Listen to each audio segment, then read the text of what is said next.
pagmamahalan kapag ikaw ay susunod ng bawat isa.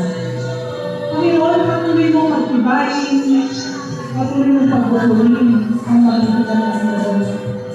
Nakikita po natin, Panginoon, nakikita po ang ating mga masaramdaman ng ating puso.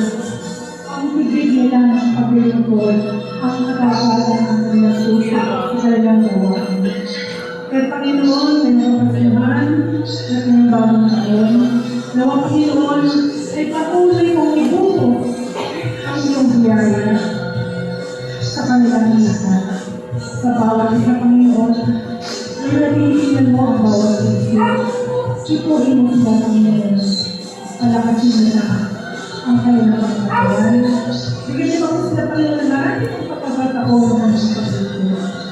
Bigyan pa rin sila, Panginoon, ng kapayahan, ng isipan, yung walang hinahanap, Panginoon, sa mulong ito, bigyan magmahal at magbibutang ang iyo. Bigyan mo sila, Panginoon, ng kapuso.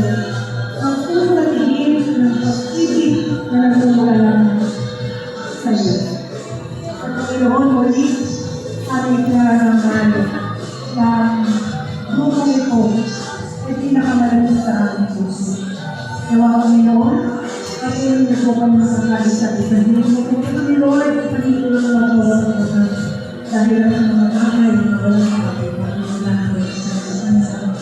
Ipakilala mo ang totoong magmahal, ang totoong pagpapatawad, at ang totoong Panginoon pagpapatiran sa buong ito at lahat ng mga pagpapagawa. Salamat, Panginoon, sa lahat ng mga tulong na awag mga siguro sa mga pagpapagawa.